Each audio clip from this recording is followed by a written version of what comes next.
efforts to cut off its funding, improve our intelligence, strengthen our defenses, counter its warped ideology, and stem the flow of foreign fighters into and out of the Middle East. And in 2 weeks, I will chair a meeting of the UN Security Council to further mobilize the international community around this effort. Fourth, we will continue to provide humanitarian assistance to innocent civilians who've been displaced by this terrorist organization. This includes Sunni and Shia Muslims who are at grave risk, as well as tens of thousands of Christians and other religious minorities. We cannot allow these communities to be driven from their ancient homelands. So this is our strategy. And in each of these 4 parts of our strategy, America will be joined by a broad coalition of partners. Already, allies are flying planes with us over Iraq, sending arms and assistance to Iraqi security forces and the Syrian opposition, sharing intelligence and providing billions of dollars in humanitarian aid. Secretary Kerry was in Iraq today, meeting with the new government and supporting their efforts to promote unity. And in the coming days, he will travel across the Middle East and Europe to enlist more partners in this fight, especially Arab nations who can help mobilize Sunni communities in Iraq and Syria to drive these terrorists from their lands. This is American leadership at its best.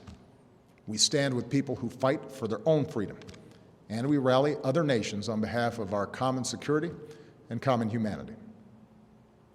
My administration has also secured bipartisan support for this approach here at home. I have the authority to address the threat from ISIL, but I believe we are strongest as a nation when the President and Congress work together.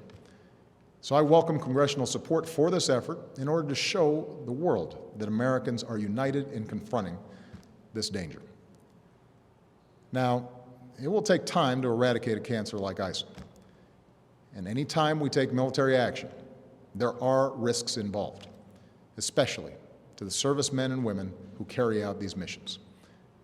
But I want the American people to understand how this effort will be different from the wars in Iraq and Afghanistan. It will not involve American combat troops fighting on foreign soil. This counterterrorism campaign will be waged through a steady, relentless effort to take out ISIL wherever they exist using our air power and our support for partners' forces on the ground. This strategy of taking out terrorists who threaten us while supporting partners on the front lines is one that we have successfully pursued in Yemen and Somalia for years, and it is consistent with the approach I outlined earlier this year, to use force against anyone who threatens America's core interests, but to mobilize partners wherever possible to address broader challenges to international order. My fellow Americans, we live in a time of great change. Tomorrow marks 13 years since our country was attacked.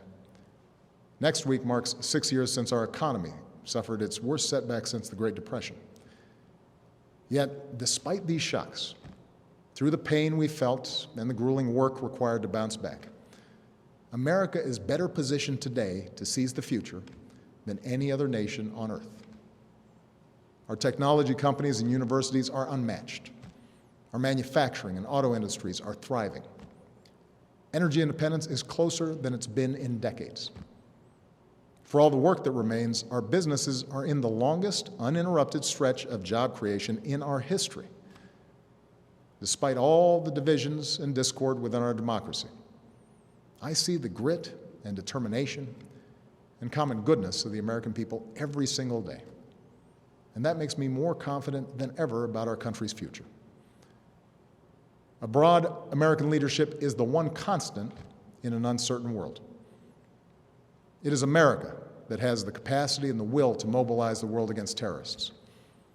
It is America that has rallied the world against Russian aggression and in support of the Ukrainian people's right to determine their own destiny.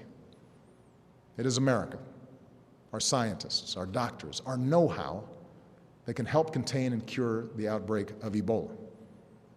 It is America that helped remove and destroy Syria's declared chemical weapons so that they can't pose a threat to the Syrian people or the world again. And it is America that is helping Muslim communities around the world, not just in the fight against terrorism, but in the fight for opportunity and tolerance and a more hopeful future.